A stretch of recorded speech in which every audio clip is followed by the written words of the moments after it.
My name is Lisa Kohn. I'm 57 years old. I grew up a Moonie, a member of the Unification Church, and I have been shunned.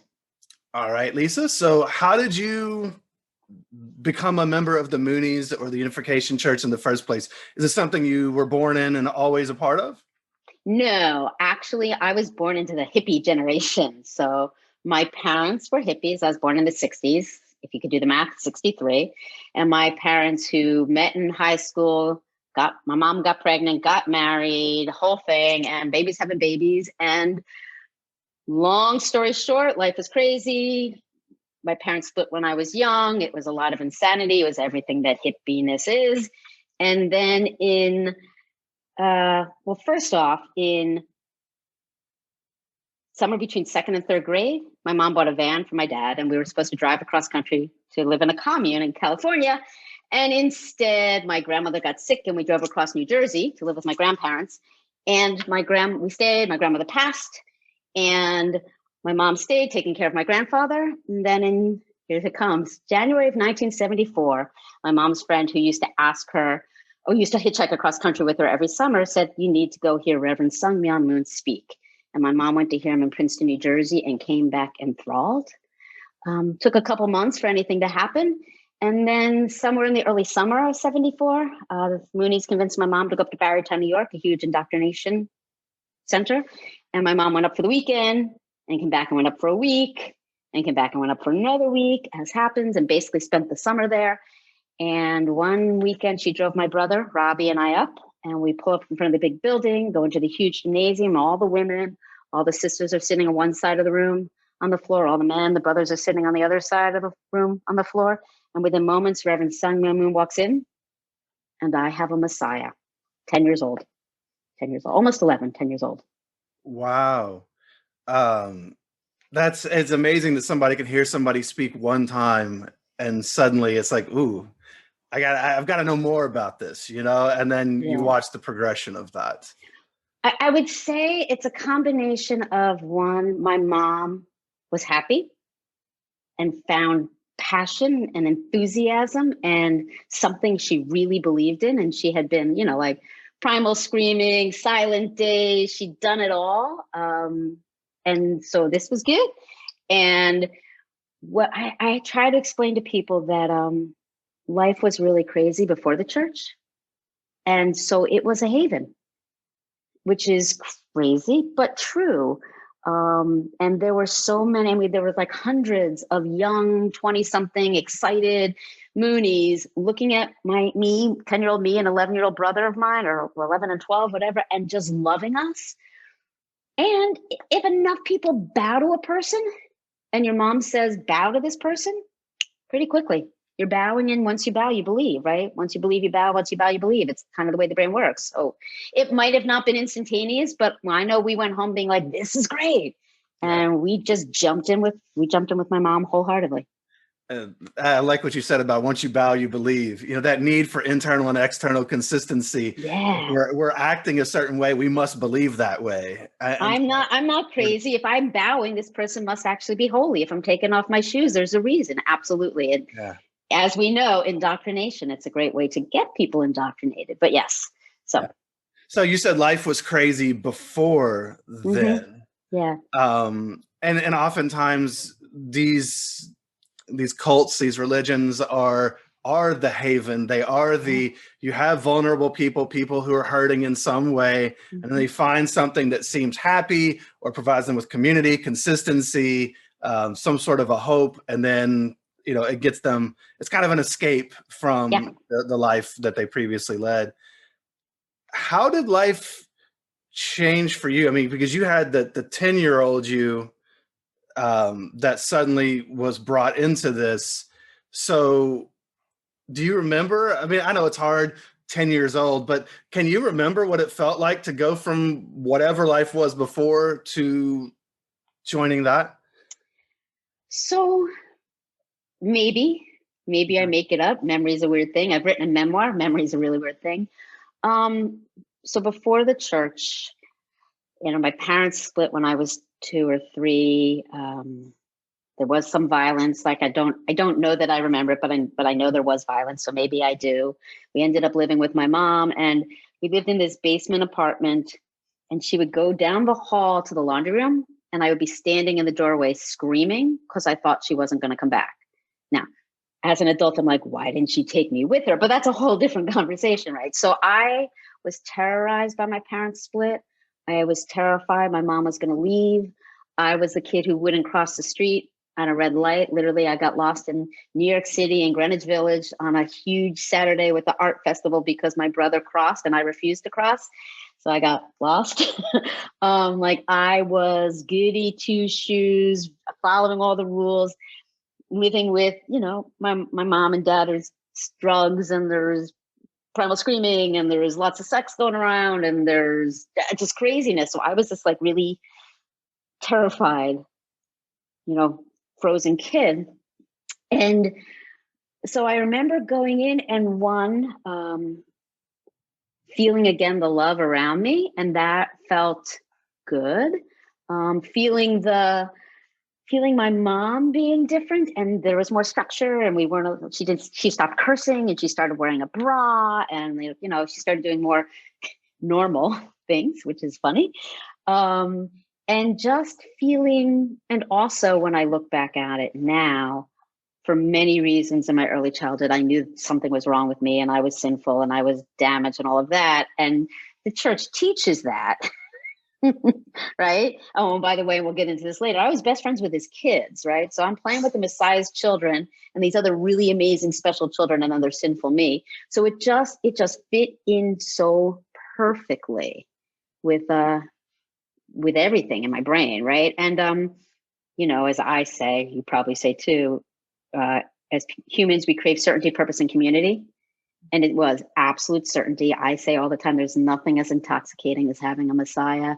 Even if he's not really the Messiah, it's like the best drug ever, right? You have absolute certainty, purpose. Now you know why you're here. Yeah, you're not. And I'm like, yeah, you remember that, right? It's a hard drug to put down. And then a community you will never find again like that, right? You just have to follow the rules to stay. So it filled all those things, and I could feel it, that sense of purpose, that connection to God. I mean, I used to walk down the street to school apologizing to God, praying and crying that I wasn't good enough, right? I'm 11, right? And so just so you understand, the story goes, so we join, and my mom just gets more and more and more involved. We live outside of New York City at this point with my grandfather, my mom, and my brother and I. And then in January of 1975, she sits us down and she says, I've been spending a lot of time there and I really feel like I need to be there more. What do you two think I should do? To which we say, you should probably leave. So she leaves. She moves into New York City, ironically, to help run the group that's for people who have kids and can't move into the church.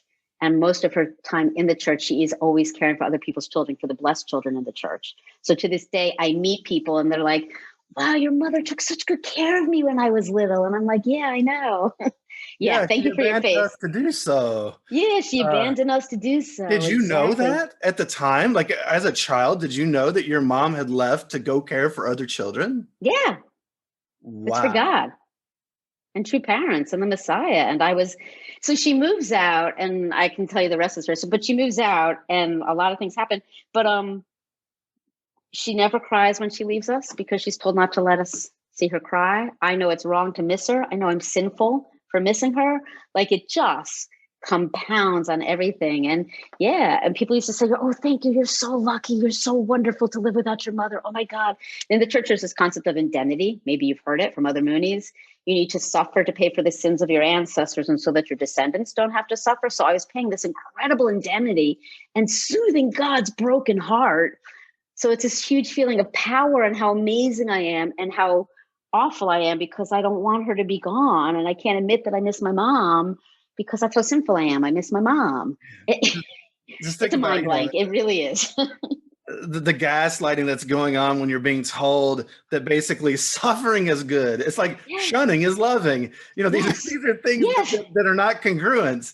And it's just really sad the way that your emotions are even stifled, that you're not allowed to cry for your mom leaving. Mom's not allowed to cry as she leaves. and you're supposed to embrace the suffering. That's so damaging. It's I've been out decades and I'm still unpacking the gaslighting of it. And no wonder I have a hard time trusting my own sense, my own perception, have no wants, have no needs, wasn't allowed to miss my mom, all of that. I'm like, yes, thank you. Yeah, I feel so validated by just your face shaking at me. Yeah, it's unraveling that. It just makes me, it makes, I'm angry, but below the anger is the sadness for a little you and for all of these people who are just giving up their normal base humanity and their feelings and their emotions to be so inauthentic and to be something that they're being coerced to be. It's awful. Yeah, and you feel lucky for it at the time. Sure. Right. And I mean, we'll probably go into the story with my mom, but to this day, I mean, only since the book came out in 2018 has she actually started to own. She's been out for a long decades too. Has she started to acknowledge the impact of what she did, right? Because she would literally call us, those kids she took care of. She would call me or my brother, and she would say, "Oh my God, I talked to so and so. They're so traumatized because their parents left them when they were little." And we'd be like, "Yeah, they are." Just this last year, she said to me, "Well, I never felt like I left you because you're always in my heart." I'm like, let's be really clear. You walked out and I never lived with you again. And you never came around. You never saw my life because we ended up moving in with my dad. So yeah, it's wacky. And to this day, she can't quite call it brainwashing, but I'm like, you must have been, because why else would you have done that and the other various things you did to us? Yeah, love is an active quality. It's something that you show. And yeah, love is a verb. Loving. Yeah. I understand how she got there. I understand the brainwashing that goes on, but leaving isn't loving. And leaving isn't loving. Yeah. That's sad. Yeah. So what was the worldview that you were given as a little Mooney kid? How did it make you see? Because you already mentioned that you were kind of the rule follower, seemed very cautious. So how did that translate into how you saw the world through the eyes of the Unification Church and what you were being taught? So definitely, we had the truth and the rest of the world is sinners, right? And I try and explain heavenly deception to people. And I try and explain why it's okay to lie and steal for God, right? Or why it's okay as a JW to go to the door of someone whose partner or spouse or parent has just died and say, "Oh, come with us and you'll see them forever," right? Like, because we're saving their soul. So I truly saw that this was the truth and the rest of the world was sinful. And I had to suffer and fight, be God's warrior, right? Marching on, heavenly soldiers. I can still hear this song in my head. So there's one.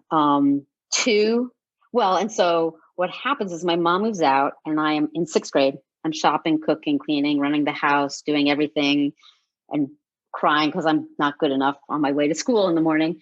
We're living with my grandfather. My grandfather is a judge. And when my grandmother died, he got depressed and he stopped practicing his cases. And then when my mom left, he got more depressed. And then he got disbarred for not practicing his cases. And then apparently the police are doing this, circling the block on a suicide watch for him because he's so depressed. And he has to go to court and maybe to jail. So instead they put him in the psychiatric ward. And at this point, I'm in 7th grade, Robbie's in 8th grade. They pull us out of school one day and they kind of shuffle us around to all these different people's houses. They go to get my mom, who says, "Not my problem," and doesn't come back. Yep, not my problem, and doesn't come back. And then eventually my father, who's Danny, which I can explain, Danny comes and gets us and moves us into New York City to live with him in New York City's East Village in the 70s when it was just seedy and not cool.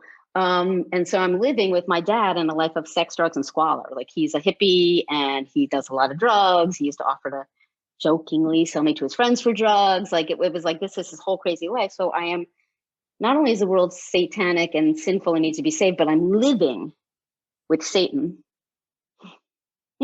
right? Believing in the Messiah, living with Satan on a daily basis, wanting to save my father, to bring him back in.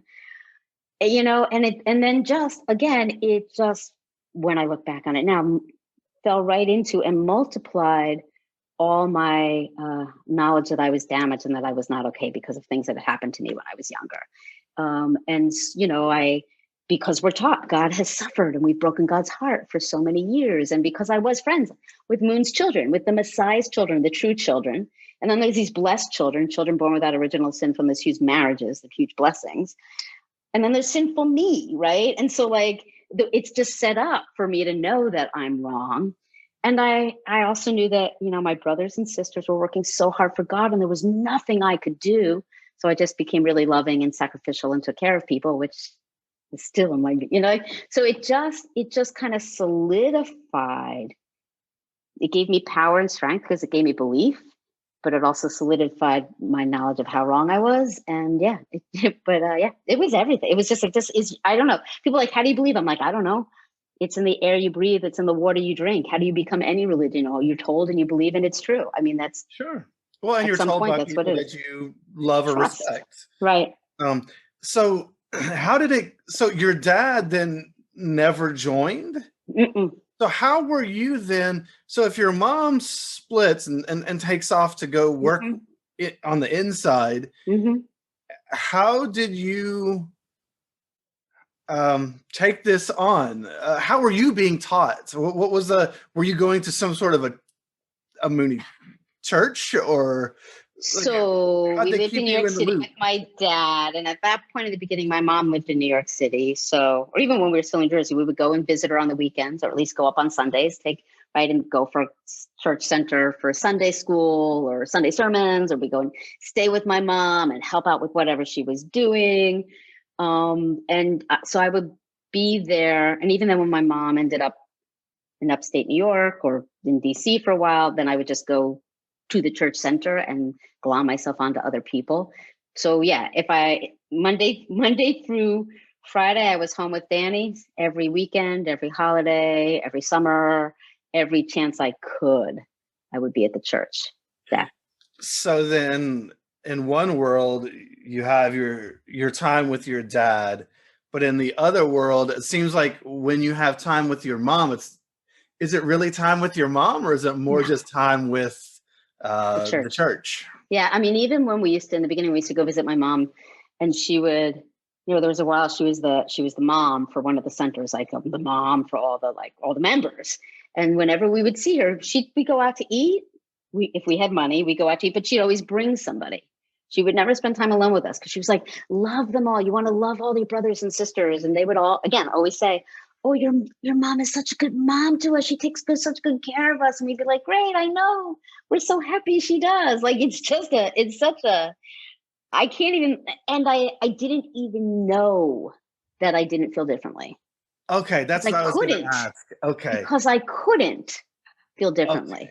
Okay. Because so my dad was very emotionally abusive. He was an elder in the congregation. He was not a nice guy inside the house. To everyone on the outside, there's a whole different him that was seen. But he would give talks about happy family life. And I know that myself, I just sat there feeling sick. Like, how's this guy saying this stuff on the platform? Because that's not who he is. But you're saying that you couldn't even go there. Okay. You know, I look at the second gens I've met, the Mooney second gens, you know, those of us born and raised since the book was coming out and I started finding this community. And so many of them knew by the time they were 10, 11, 12, 13, like they just knew it was wrong and they didn't believe and they knew their family life did not support what was said. Everybody's path is different. It's not better or worse, but I just absolutely knew that I was wrong and it was right. I mean, so the summer, right before the summer between my sophomore and junior year of high school, my mom put me on the IOWC, the International One World Crusade. She sent me out to Seattle to proselytize for the summer. Because up till then, she got rid of me. Because up till then, we'd have these fights. I would go see her on the weekend and she'd be like, you're mad at me. And I'm like, I'm not mad. She would say, you're mad that I left. And I'm like, I'm not mad at all.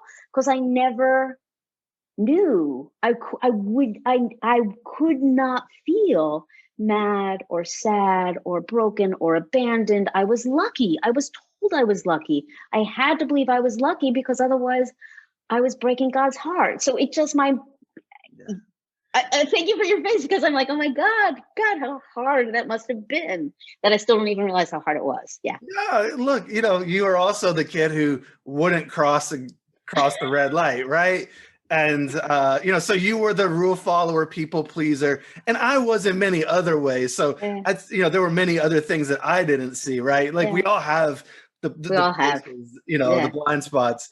And so You, you, but it says something that they can kind of get a human being to abandon their own feelings to that degree. beyond belief, right?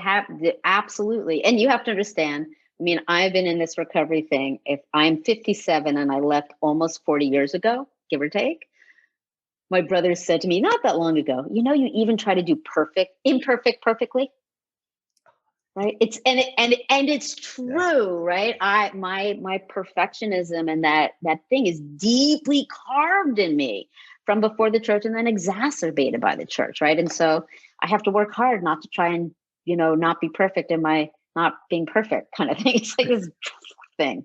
Yeah, because As a it just, coach, yeah, as a coach who works with people on these things, yes. perfectionism is a hallmark oftentimes, and Uh-huh. it and I'm a recovering, and I just say I will always be a perfectionist in recovery. Yeah, Some me people too. call perfectionism process addiction. It is kind of an addiction in some ways, and um, going down certain paths, and to watch other individuals as well as they start to work on perfectionism, start to feel like they have to do that perfectly as well instead of embracing the imperfect. But it's what we do, and it's What we a do. byproduct of your whole life never being good enough. You keep saying it. That is the hallmark of every ex-Jehovah's Witness. No matter what I did, I could never be good enough. Yep. And it's just, that's part again of the gaslighting. That's how That they you're keep not you. good enough so that you have to look to them in order to be told how you can be good enough. Absolutely. Yeah. Absolutely. And then the constant striving, trying to reach good enough, which you can Yeah. never hit. It doesn't But you matter. can, it does. So yeah, like there's no such thing as perfection. And actually I'm perfect just the way I am right now, right? Yeah. Unfolding both those dualities, but it's taken a long time, right? And I don't know about you, but my perfectionism isn't about doing the task perfect. I mean, I do that. That doesn't even count. It's about being not awful, right? It's about the being of me, because if I will do if you put a task in front of me, another one of my hallmarks, right? I've worked on much better now, but if you put something in front of me, I would invariably do it really, really, really, really, really, really well. Even though I have to die in the process, it doesn't matter, right? Absolutely. You know that one, right? So yeah. But the task, forget it. Tasks are always perfect, right? Whatever. But By it's the default, I'm me going to do thing. that perfect. By default, that's like whatever. Yeah. I don't even have to think about that. That's not how I beat myself up because I made a mistake or whatever. I can even live with mistakes. It's being a mistake. That's the deep carving, right? Yeah. Yeah, that is, isn't it? That Mm-hmm. being, it's who you are. It's not Mm-hmm. just, it's what you do can be the manifestation of how terrible you are as a human being. The way, Yeah. again, guilt is I did a bad thing, shame is I am a bad person. And these groups like to use shame and really cut to who you are at your core based on everything that you do, being a reflection of that. So no, that's so common. Yep. I'm not unique. Yep. It's Welcome excellent. to the club. Welcome to the club. And I was so happy to find the club, right? Yeah. And I've been at this for a long time before I found the club, but it's a really cool club to be part of. It It actually is. really is. It It really is. And is. it's Yeah. nice to know you're not alone. Oh, it's so That- nice. Yeah. Yeah. because for so long we were made to feel alone. Uh-huh. So for Uh-huh. you, so we talked a little bit. So you had this childhood. We talked a little bit about at home how things are going with your dad, then with your mom when you would go see her.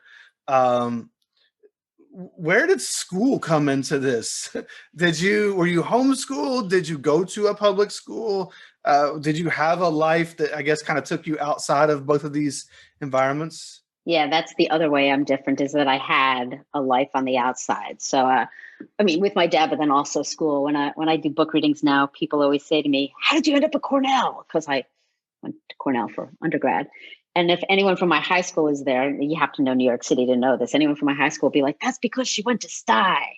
So always a student, always, like when I was in, running the household and all that, fifth and sixth grade, my teacher made up a grade AWD, A with distinction, because I got too many A++s. So she needed a higher grade to give me. And and I test easily, but I always did it perfectly. And when we moved into New York City, my dad, Danny, you can say many things about him, and he did some things really well. And even all the not good things he did do them thinking they were in our best interest, which is also the weird thing about when you look at this, when your parents think they're helping you and they're actually not. But so when we moved into New York City, first he gave us a month off to do nothing because of the craziness we just gone through.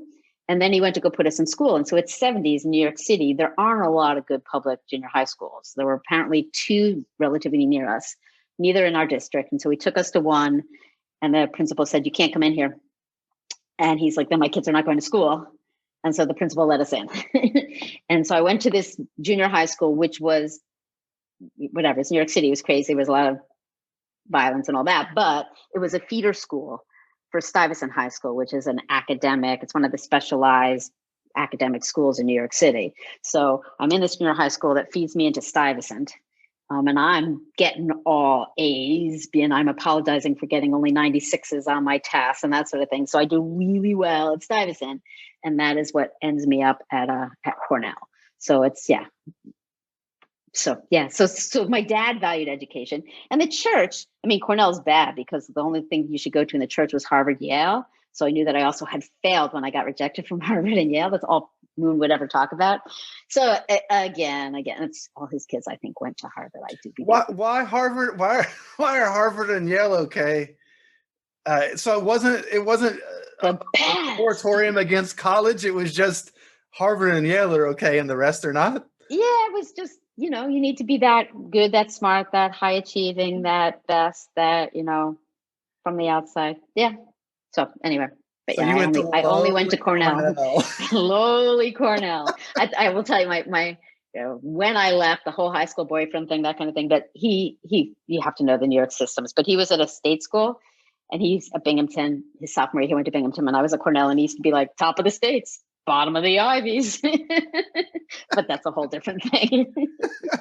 So how did school impact you? Did it have any impact on you? Obviously, you had this outlet, I guess, for your perfectionism to some degree in the in the education. But did you make friends? Did you fit in? Did you feel a part of anything there, or did you always feel alone there, as kind of separate there as well? So in junior high school, well, I used to wear a button with Moon's face on it to school every day. It wasn't the smartest idea. Very few people were reviled as much as he was in the early 70s, mid 70s. And then by the time I got to high school, I knew better than that. So I had friends, but I didn't get that close, right? I had friends in school, but I was never around on the weekends. I always went upstate. Like, where are you going? We're going upstate, because at that point my mom was in Westchester County, a little bit upstate. So I never told anybody. I never let anybody in. I just kept it at a distance. I knew they were sinful and I loved them, but right, my life, my best friends, my everything was the church. I was like kind of biding time till I could get back. To this day, I saw one of my friends, and he was like, "Yeah, we used to always be like, where does Lisa go? Where does Lisa go?" We're there, and they were like talking one day after school, "Where does Lisa go upstate?" And my junior high school, having been a feeder school for my high school, there were a couple people who knew, and one of them came up and went, "Hey, she's a Mooney. Do you not know she's a Mooney?" And they're like, "No." So I really, until I started to pull away, when I can tell you that story, I just kept myself very separate, very separate. I still remember the history teacher who likened early Christianity to the Moonies. And I'm like, does he know? He's so right. Oh, thank you. But like, I told no one because I knew better than to tell anyone. Okay. So my brother and I kind of hid in plain sight.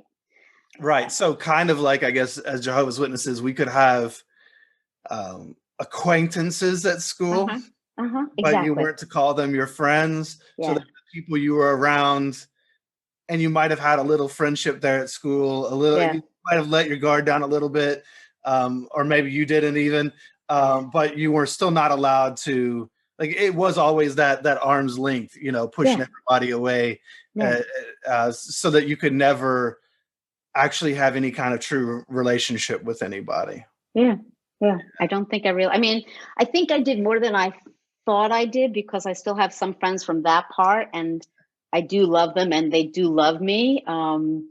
But it was definitely at an arm's length, right? Because life was about living for the Messiah. And if you could be hanging out with the Messiah's kids or with these people, which would you choose? Yeah. That's some pressure there. So, well, let me ask about that then. So Yeah. you hang out with the Messiah's kids. Yes. And you are the sinful one, Mm-hmm. right? In the pecking order there. I don't know. I don't even know how to ask the question. What's that like? Because I don't know what that would be like to even ask an educated question about. How did you feel being in contact with and being friends with them? And were they supposed to be friends with you? Was that okay? There's so many answers there. So it was more okay than them being friends with people outside the church. And when they moved to the States was just about when we joined. So they had no friends, and all of a sudden there were no kids. And there they were, and here we were. And so it was like, oh, kids. So it was better than truly, we were viewed as better than the outside world, because at least we knew the truth. It's this feeling of, first of all, you do whatever the hell they want. You follow them anywhere. And their lives sucked, by the way. So they had no rules, no structure, could get away with anything. And at the same time, absolutely always scrutinized in that fishbowl, right, under it being watched, right? Literally, we would throw rocks at members when I used to hang out with Hyojin, Reverend's oldest son by that marriage. And people would be like, oh, thank you for throwing rocks at the Messiah's son, throw rocks at me. Thank you. Right. It's Okay. warped. Right. But again, that you don't, like, we'd be at his house. I'd be swimming in his pool. I remember I was best friends with Injin, going up to her room and knowing, oh my God, like, I don't deserve to be here. I don't deserve to have my feet on the ground. I'm like totally shame-based, totally lucky, totally confused, right? And you have to know also, again, I was this like really goody two-shoes kid. They weren't. So like, I'm the one who's like, oh no, we shouldn't do that. Oh no, you shouldn't sing that song. Oh, that's a bad, sinful rock song. Like, don't sing. Like, I'm the one who like wouldn't do. So it was a mind warp. It was just in so many ways a mind warp. And long story short, when I, have gone back to reconnect with Injin, I can still feel like I'm with her. I'm like, we used to bow.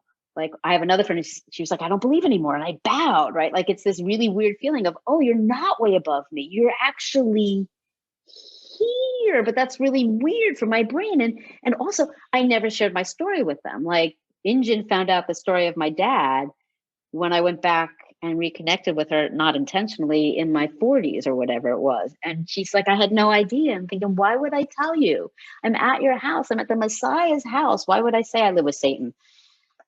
Why would I ever tell you, right? So it was just lucky beyond belief, completely undeserving, weird dichotomy. Really weird. If you think I'm trying to put myself in that place. Did you ever have any moments of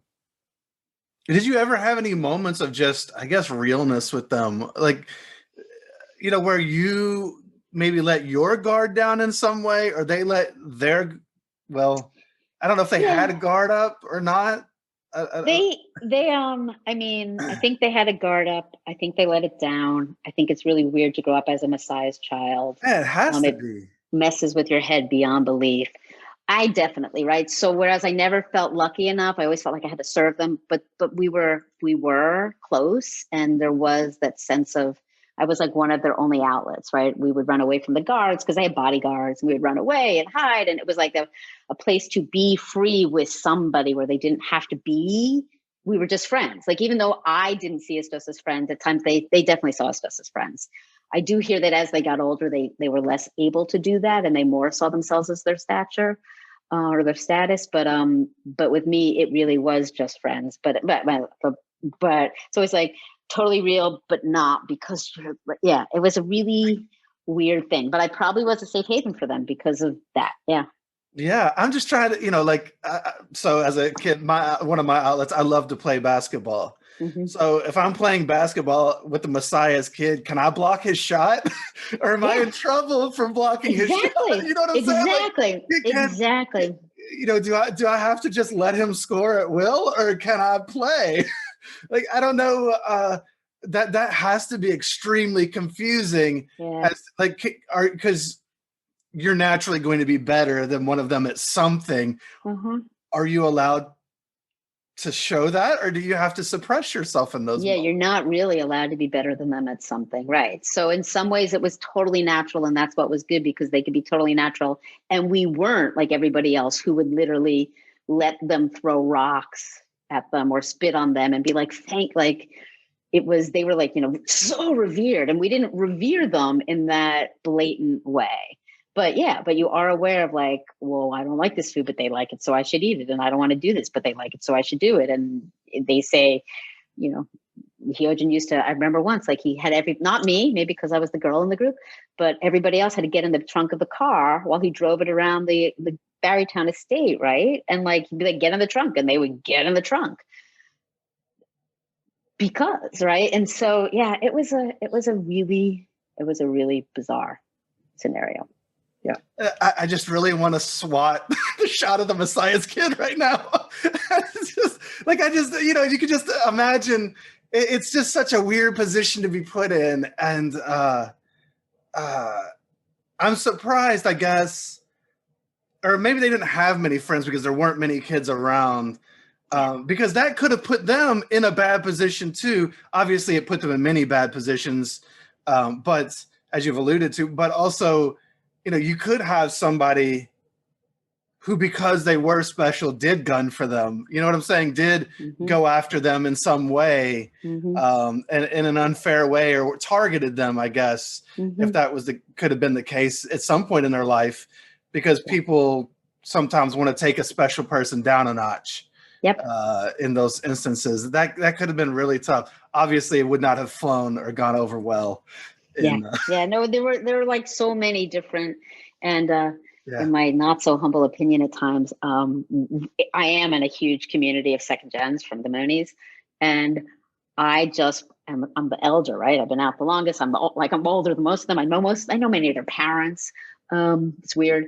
But I just watch us play out all the different hierarchies and lies we were given and things. Like, I just watch. I know I do it too, but I just watch it, and it'll get all blown up, and I'll be like, we're just doing that because that was that family, and this was this family, and that was that. And it's like, there is a huge pecking order going on. Huge pecking. I'm one of the few people who has compassion for Moon's children because I grew up with Moon's children, and by the time apparently I left, many of them were not so nice to the other kids. But that makes sense. If you're raised by a narcissist, you often become a narcissist. So it's like, what are you going to do with that? But absolutely, it doesn't excuse their behavior. Like, I hold all those dualities. I'm the one who holds all those weird dualities. But I feel sorry for them. I mean, that's a tough life. It's a tough life. It was a tough honestly life. I mean, we were all cult victims. Yes, I mean, they were as well. Those who are still in are as well. Even if they, again, doesn't excuse their behavior in the moment. Doesn't mean that they're healthy people that we want to be around a whole lot.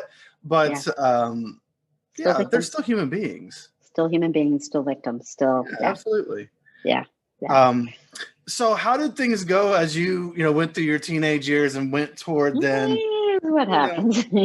How things. So here's what happened. So I the summer between sophomore and junior year, I'm in Seattle proselytizing, trying desperately to bring people to God. I must have looked like a 10-year-old going up to strangers on the street, but that's what I did. And then the summer between junior and senior year, my dad, Danny, sends me to music camp. And to this day, I'm convinced it's to keep me away from the church because, again, every other summer, every other holiday, I'm always there. And he never spent money on us. It was like sex. And actually, at that point, Baroque recorders, but that's how he spent his money. Not sex. I mean, drugs and Baroque recorders. I don't think he paid for it, but that's okay. So he sends me to music camp. The first time I'm on my own without the church. And I become friends with people who, for the first time, beknownst to me, are gay or bisexual, which is big sin in my puritanical church. And I'm very close with them and I'm very confused. And I write to my mom and I'm like, what do I do? And she says, they're sinful, they're evil, they're satanic. You can either convert them or just stay away from them. And for the first time, I don't agree. It doesn't make sense, right? And maybe you know this. We were literally taught if you ever question anything, it's Satan inside you, right? Trying to win you back from God, right? And everybody has failed God for 6,000 years. And Adam failed, and Eve failed, and Noah failed, and Jesus failed. Like everybody failed, and you're failing God, and Satan's in you. So the first time I think, I don't know if I agree. And I couldn't have probably said love at that point, right? Really care about these people, and they're wonderful, and they're so warm, and this is really fun. And so I'm tormented because now I know I'm invaded by Satan and I'm confused. And then I come home from music camp. And again, I'm best friends with Moon's kids and also with blessed children who are about my age, from the early Korean members. So they're really special blessed children. And one of my blessed children friends, 16-year-old friend, was seduced by our Sunday school teacher, a 29-year-old Sunday school teacher, and having an affair. Got pregnant. And in order to keep everybody from noticing, because she was jealous of me, she spread rumors about me. She spread rumors that I wanted to have sex with all the men or sleep with all the brothers. And so Moon hears these rumors, believes these rumors, and makes a decree that only blessed children can play with the true children. I like to point out my Messiah banishes me. Like he makes this decree to keep me away from his daughter because the really goody two shoes, like I meet them all now and they're like, oh my God, you were like the sweetest, nicest, purest one of us, but I got thrown under the bus. So he believes this and he makes it and he banishes me. Okay, let's just stop there for a second. You're banished by your own Messiah and kept from these relationships that you had, that you appreciated. Now you're not banished from the church. Nope. Just from his kids. Yeah. Still, I'm not completely shunned. I'm not banished. I'm not thrown out. Yeah. I'm just no longer allowed to be. And it isn't like Lisa's bad. It's only many years later that I find out what actually happened. At that point, all I know is I come home and like, you're not allowed to play with Injun anymore. So you just knew that a rule had changed, that only the blessed children could play with the true children. Yeah. You didn't know that it was about you. I did not know it was about me till many decades later, maybe years later. Yeah, when I finally heard the story of like what happened, and he seduced her, and they had an affair, and she spread these rumors. Like I didn't know any of this. I just knew I came home, and my mom was like, "Yeah, you can't play with Injun anymore." Wow. Okay. So you didn't know. Father says it's not safe. Okay. No, I did not know. I just assumed I took it in. Right. I know he didn't say Lisa, go away. But Father says it's not safe for anybody but the blessed children to play with the true children. And then there were no other kids who played with them, but us and maybe us at that point, right? So, but yeah, maybe I elaborated. But I look back now, what my brain must have been like is, I'm sinful. I'm questioning. Satan's in me. Father must know it. How does of course Father knows. God knows I'm sinful. Oh my God, right? God knows I'm not safe to be around Injun. That Injun's not safe around me.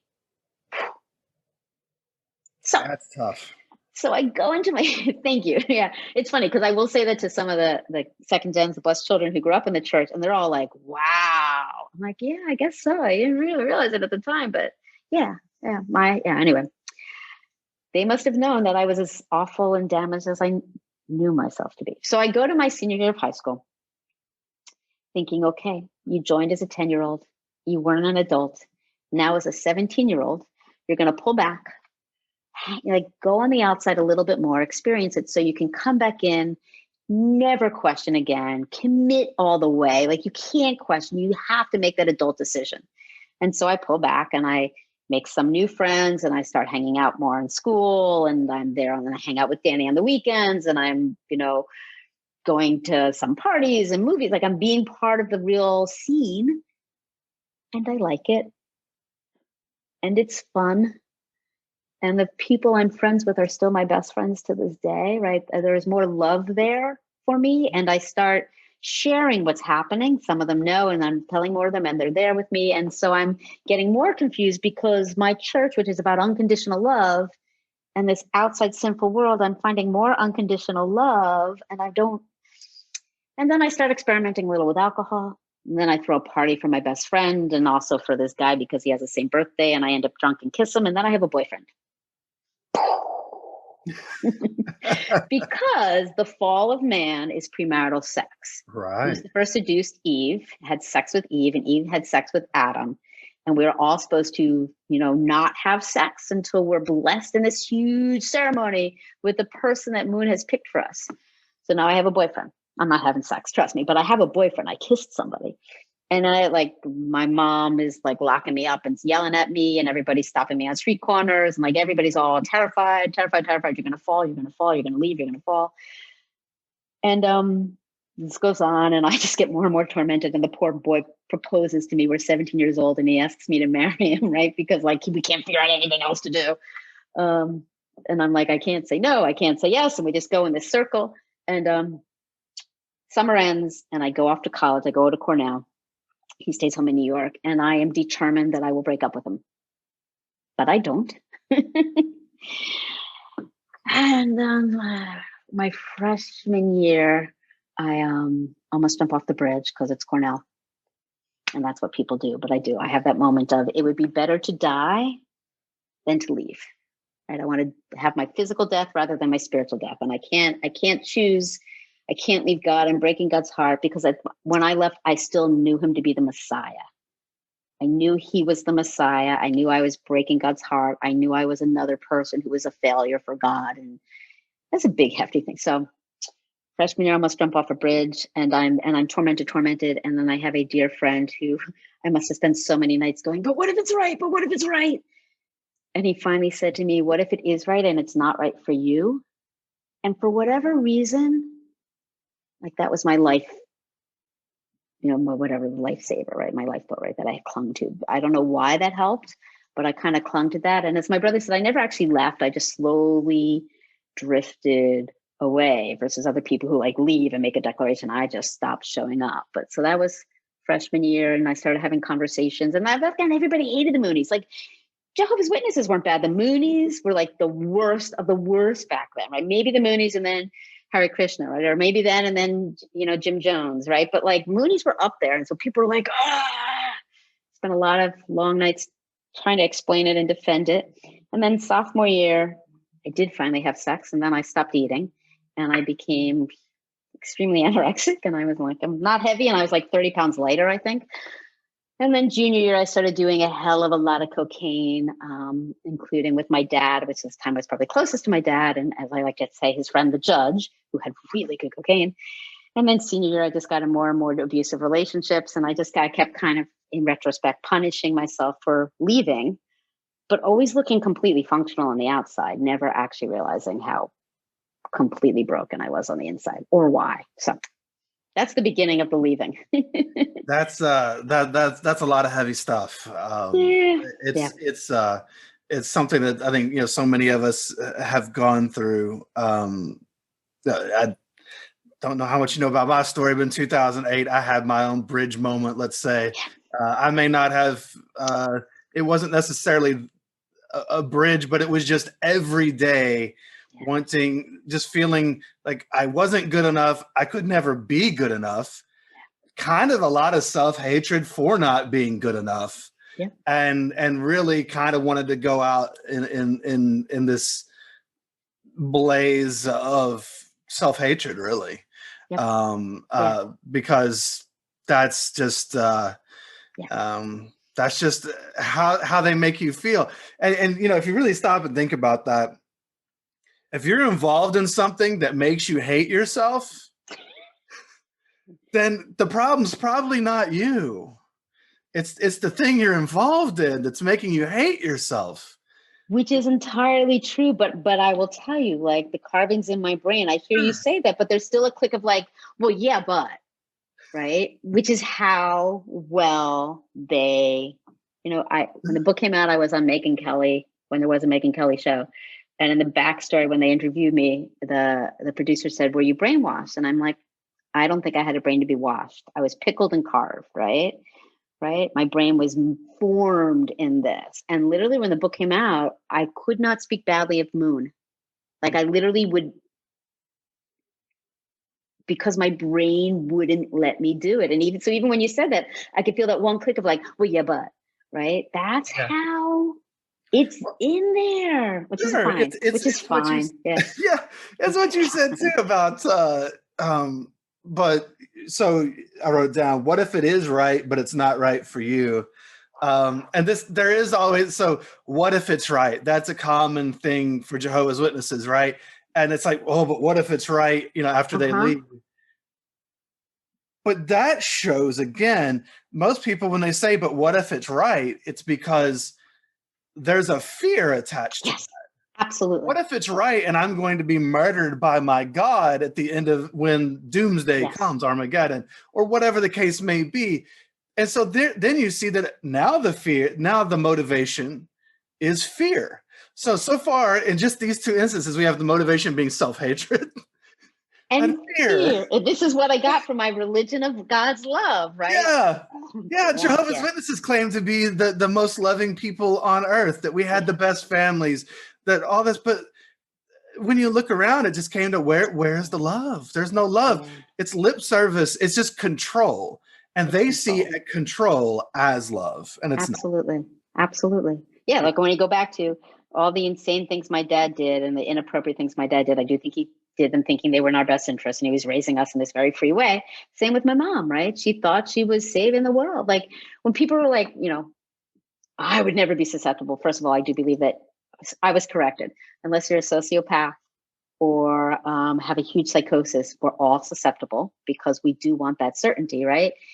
And it makes us do things that we would never do and believe things. And once you have that, you think that you're saving. Like she did think she was living for God. So many people joined the Moonies for a beautiful vision of one world with God's love. It was a lie, but it takes you a long time to see the lie. If you ever get to see the lie. Yeah. So, yeah. And that's the utopia. Let's face it. That's what Jehovah's Witnesses wanted too. Yeah. This utopian paradise where everybody's united in love and worshiping the one true God. But the fear that keeps you in there. Yeah, exactly. Yeah. And the fear of losing that is massive. Or losing that opportunity. And, and it's funny, people who will say things like, they'll say that they're not susceptible or wouldn't be susceptible to something like that. And then you talk to them and find out that politically or in a sports way or whatever, they're just in another cult, or something that has just equal power over them. You know what I'm saying? And they've gotten that certainty and they've gotten that purpose and they've got a very tight community and a bubble, and everybody listens to one another and perpetuates a thing. And nobody tries to nobody communicates. There's the us and the them, and nobody's communicating across that divide. And it's just, it's just what humans do. We're tribal creatures. Just what humans do. Yes. Break off into groups in different ways. We find our people. And it's, and unfortunately that means that then there also has to be those people over there. Exactly. We start finding our people too hard. Well, and it's interesting when you talked about the fear, right? Because I don't know if it's as true for many of the second gens, many of the blessed children I've met, and I think it's different in their experience. But any other first generation that I've met, just about, who is out, there's always at some point finally admits, if they're actually out, right? A lot of people are physically out and still mentally in. I run into them all, I run into them all the time. They're like, yeah, but he's still the Messiah. I just didn't want to do it. Like, he's not. But just about everybody has that moment of, what if I die and I really, really blew it? Right? Okay. Like, what if it was true? What's the punishment for you guys? Like, so for us, if we didn't do it right and we died, we would just be dead, asleep. Like the punishment is just not getting the reward. Yeah. Okay. So there's no like fiery hell or anything like that. What was if one of you died, what would the punishment be that you would be afraid of? Well, see, I think it's even worse because I don't have fiery hell. It wasn't fiery hell. It was just that I really did break God's heart. Codependency with God. Oh, no one's ever said that before. That's so excellent. Yeah. Yeah. I am responsible for God's pain. Yeah, and I've worked a lot on my codependency. I got saved. I finally got saved when I found myself crawling into an Al-Anon meeting and learned all about this stuff. But I've never thought about my codependency with God before. Yeah, I was responsible for God's pain, and it was my job to heal God's suffering. And that is so untrue and such a hefty burden to carry. Hence the perfectionism and the, because God, you want to hurt God? How can you hurt God? God's been crying for millennium. Yeah. God needs to get over it. God needs some therapy or some coaching. God needs to talk to somebody about this. And move on. and God needs to take care of God's own pain. It's not my responsibility. Yeah, it's yours. He needs to grieve some things, come to some acceptance around some things. He's made some mistakes. I love that. By the way, my God is love, and my God's pronouns are they. I rejected the whole masculine God thing because I mean, you can do whatever you want. I don't care. But my God, I'm not doing that one anymore. I've built a whole new, I don't know what I believe. I don't believe in God, but I still use the word, but I believe in love, but it's just, the pronouns are like non-gendered. Well, yeah. Yes. I'm an atheist, but I totally so when I reference God in the terms with which, and the pronouns with which I've often thought about that too. Like, so why is God male or female? Like, even if you believe patriarchal religions we grew up in, but it's in the biblical account with Jehovah's Witnesses. It says that he created male and female. He created them in his image. Yeah. Well, so it's his image, male or female? I'm kind of confused there. Yeah, it's a whole different conversation, but yes. Yeah. It's just interesting how we get into all of that as well. I believe in energy and love, and love is beautiful. That's what I believe in. Love is beautiful. Love is beautiful. That's my God with a little G. That's my, if you need one, God with a little G. Yeah, and I don't do that other one anymore. I just don't. But because if I did that one, that's what drove me to the bridge, and because I still, right? Like, I used to think that my biggest message was I wasn't enough, right? But it's actually, I should have jumped.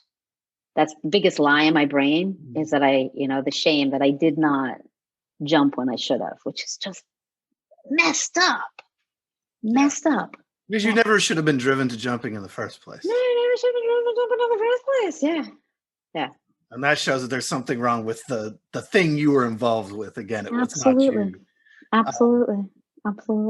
So where does life go from there in your awakening process? My awakening process. So I leave college and I go back to New York City and I get a job in advertising, and I'm living the fine life and I'm looking good on the outside. And then I start dating someone who works, at this point, my dad owns a restaurant. Someone who used to work with my dad, now works for my dad, and drinks a hell of a lot and is really mean when he drinks.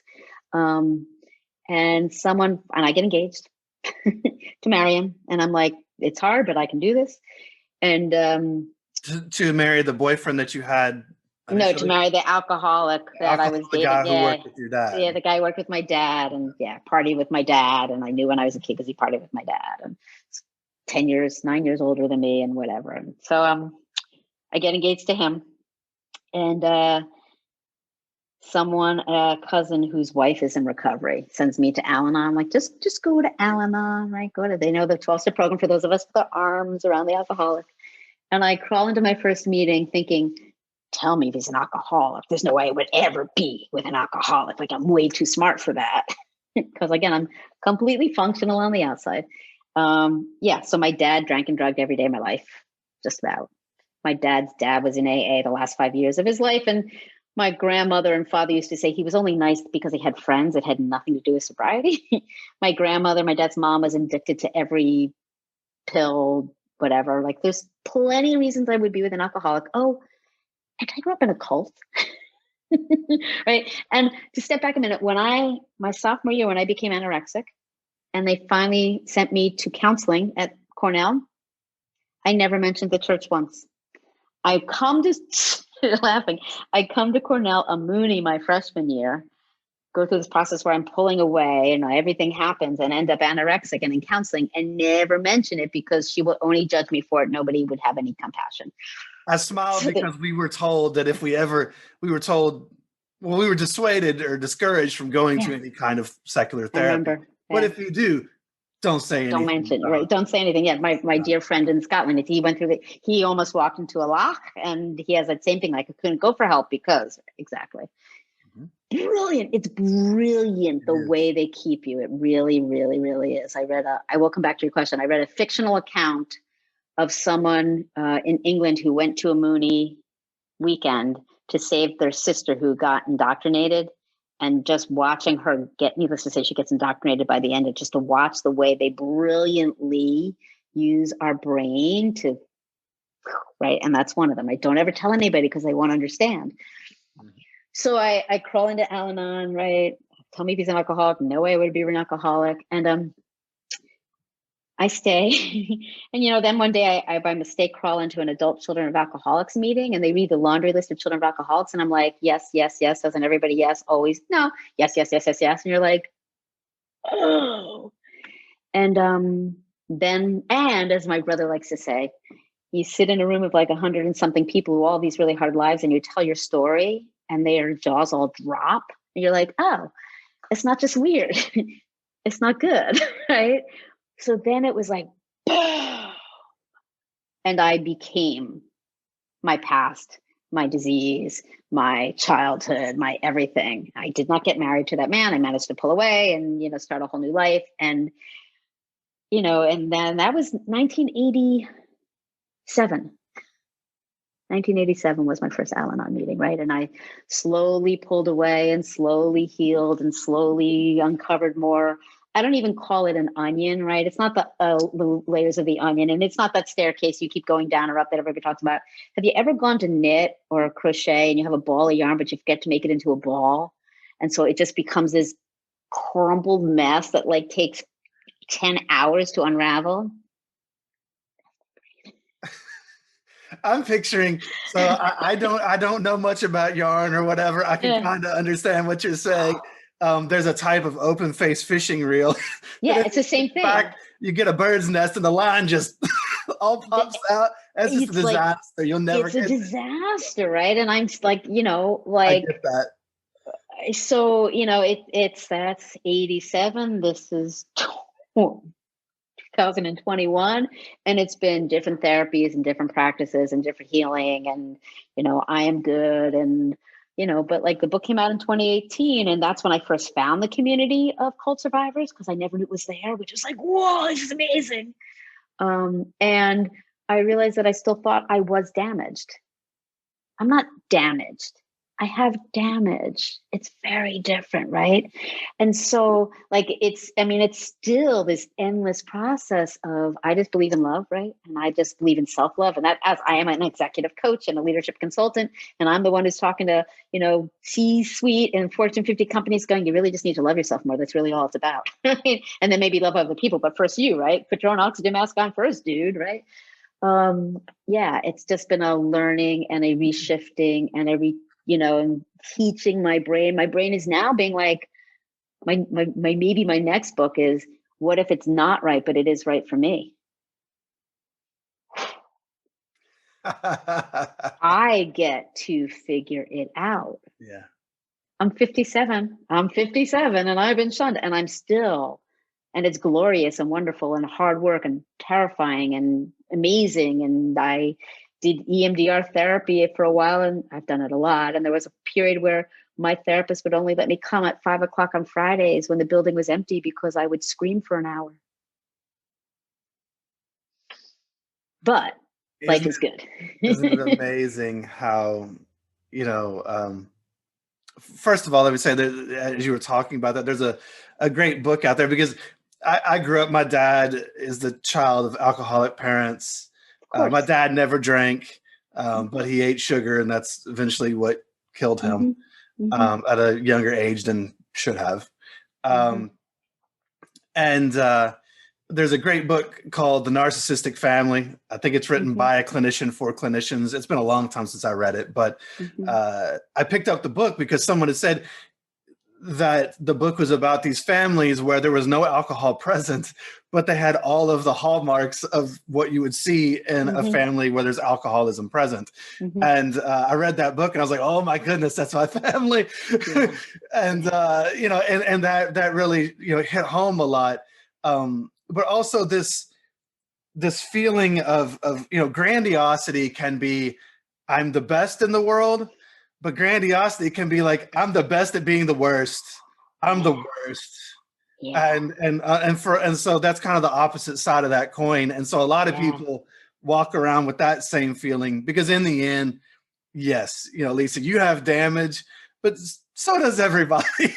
Like, we all have damage, and we all have things, and it's just a part of us, and we're all works in progress. So absolutely. And I actually am really blanking proud of where I am, right? And I really am, and I do. But like, I've worked on my damage a lot, right? And that's we say that with yes, trauma. I have complex trauma. Clearly, I have complex trauma. Like, clearly, I touch just about every single one, good or bad, right? And that old shout it from the mountaintops, don't tell anybody, or the like, no one had it. This is so bad. No one could be more damaged than me. It really wasn't that bad. So many people had it so much worse than me, right? That whole thing your brain does to like keep you stuck.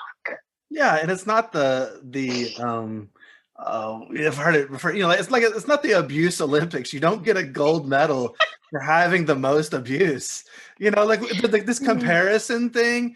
In the end, all of these different types of abuse make us feel the same ways. And so it's just a matter of working on, that, and not doing this comparison thing that we do all the time. I totally agree. And I'm starting to wonder, not that our abuse is worse or bigger or better, but I'm starting to wonder about, like, when you wrap God into it, it is a unique level. It is a unique intensity or something, right? Because I am a coach, and I'm taking a course in positive intelligence, which is really great. And he talks about his perfectionist. He calls it the stickler, and it's all about getting the tasks right and not making mistakes. And again, it's not about not making mistakes. It's about the fact that I am a mistake, which maybe is what other people feel too. And I've just been at this so long, I can identify it. But I'm wondering if, like, it's when I watched Spotlight, the movie about the Catholic Church and the abuse in the Catholic Church, and one of the victims said, when it's about God, when you've been abused by God, right? It's a wacky. It's another level. But another level. Yeah, I got it. Add little nuances onto it. Add little nuances, yeah. Like we talked about, I think just a little bit pre-interview, cult Mad Libs, right? It's just adding the different nouns and adjectives and adverbs and verbs, and it's this. And so, abuse, there are a lot of people who were never experienced religious abuse or religious trauma, but they've got it in another way, and we all have it. Put in the work to hopefully, if we want something different, we've got to do something different. And that means we've got to reach out for help, because these injuries were caused in relation with other people. They weren't caused in a vacuum. And it's typically going to be through relation with other healthy people that we're going to usually bring ourselves out of those things. Yeah. I mean, and so I do say my story is unique.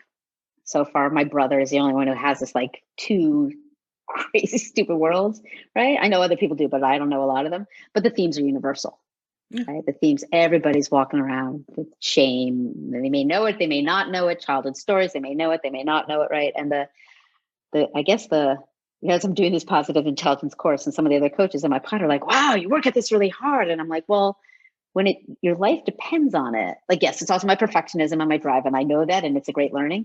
But when your life depends on it, you do, the good thing is I go at it hard and I get a lot of joy out of it, right? And I luckily get reached out to by strangers, and I always remember some young adult reached out to me, and her story was horrific. And all I could say was, one, I love you, my heart goes to you. And two, I do know that those of us who have suffered trauma have more of an appreciation for life and just simple, oh my God, the sun's out and this cup of coffee is really good, or I just spoke with my best friend, or whatever, just hug somebody, than people who haven't hit those depths. So I wouldn't wish the depths on anyone. but and maybe it is just like that, I guess the opposite of, sour grapes, but like, I do know that I have a huge depth and intensity of love because I've managed to go through this hell and come Yeah, out. we So, all walk away with some lessons because of some unique circumstances and situations that the average person may never get, at least not in that way. They may get it somewhere else through their own trials and tribulations. Yeah. Talking about having this gratitude and everything. So where did life take you? So you started opening up and all this. Your book. What is your book? I don't have it's called To the Moon and Back. I usually have it with me. To the Moon and Back, A Childhood Under the Influence. It's my memoir. I'll say anybody, if you Google me, my name is unique enough, and there was enough publicity when the book came out because cults are hot that I'm still the first 3 pages, I think, on Google. If you Google Lisa Kohn with a K. But so yeah, I when I when I first got into Al-Anon and I tell my story, people's jaws would drop and they'd be like, "Oh, you should write a book. You should write a book. You should write a book." And about 20 years ago, I started writing a half self-help, half memoir because I was a coach and I was going to write an inspiring book. And yeah, it took a long time for an agent to finally say, write a memoir, to which, as I can only make fun of myself, I said, I don't want to write another Glass Castle because I wanted it to be about hope. I love that book. I know. Well, so do I. And she's like, you should be so lucky as to write another Glass Castle. I'm like, you're absolutely right. That was one of the stupid things I've said, right? But I love that book. And I've been compared to that book, right? But yeah, so it's To the Moon and Back, A Childhood Under the Influence. And it talks about life before, getting in, getting out, and, kind of flash forwards to now where I'm okay, whatever the hell that means. But yeah, I been out for decades. I married 20. Oh God, I should be able to do this. This year will be 8 years, I think. I have 2 kids who are really, way taller than me. You can't tell I'm also really small, but really happy, healthy kids. When I had kids, all I wanted was them to know they were loved. And they both do. My younger one knows it so well that when I said that once, he's like, well, I don't know you love me. I mean, I know Dad loves me and I know Mimi loves me and I know Pop, I don't know you love me. That's how love my children feel. They think I'm annoying. He thinks I'm annoying with that. I own a leadership consulting and executive coaching firm because I launched that in 1995, right before I had my first child. And I, do keynote speeches and work with C-suites and do coaching and leadership programs. And I'm the one who goes in the corporate world and just talks about love. At this point, I'm old, right? I'm going to be 60 in a couple years. And if you Google me, I'll go in to see a prospect and they'll be like, oh, I Googled you. I'm like, great. Because I didn't used to tell my story because it's the type of story that literally sucks energy out of the room. As you know, you're like, you were in a cult. Now I'm out there with my story and I use it with my clients and I'm out there spreading love as much as I possibly can. So that's good. It's really Yes, I am a huge proponent of own your story, don't let it own you. Yeah, And exactly. I have, it doesn't have to suck the air out of the room if people are fascinated and you have a unique background. And really, it's not a story of the bad things that happen, but really kind of more one of triumph over that and moving on and being human. And because triumph isn't always, you reach the top of the mountain and then it's all done. Yeah. Oh God, no, there's always another something, right? Well, as you know, we were supposed to speak on Friday, but I was at Drexel guest lecturing in a class on entrepreneurship and innovation called Ready, Set, Fail for a client who, once he knew my story, said, you need to come in and talk about resilience. Because apparently people think I have resilience, but I do. I would say you do. I do, yeah. I think most of us who leave these types of groups exhibit extreme levels of resilience. Absolutely. And, to be able to break away. And that's one of the things amongst the fact that, extremist situations exist, they're prevalent, they're intoxicating and they're dangerous and they're extremely hard to leave, really leave, even if you physically, right? And it's possible, right? And then I also say for anyone who feels hopeless or damaged beyond repair, there is hope. And you are not damaged. And then as a species, we're just so mean to ourselves and we just need a huge dose of self-love. And so this is what I said to these freshmen. I'm like, go take care of yourself, go love yourself. Life is hard. College as a freshman now is hard. It's not supposed to be like this, go, hug the people you're allowed to be near. This is what I get to do for a living. So Very cool. That's awesome. It is awesome. I'm lucky. So you talked a little bit earlier about having gratitude and the importance of that. And obviously you just spoke some gratitude about the life that you live today. What are the things, so, you've got this life outside of something that you left behind. Obviously you're engaged in the X community, those who were formerly from the Moonies. So what do you enjoy about your life today? Obviously you've got this coaching practice and everything, that's wonderful. But what do you enjoy personally?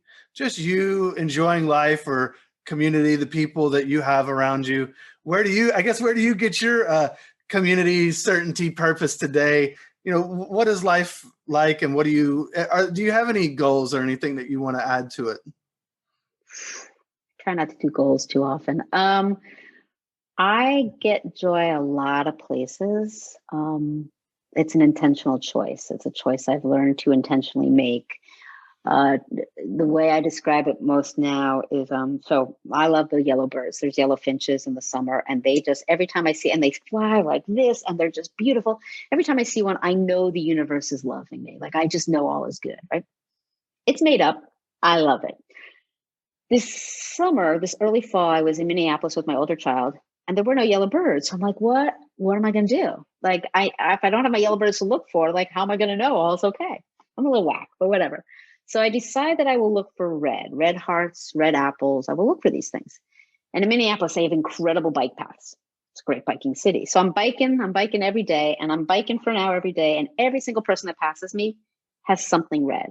A red shirt, a red hat. That person has no red, a little red string hanging off their backpack. Like, everybody has something red, and only I go, see, the universe loves you.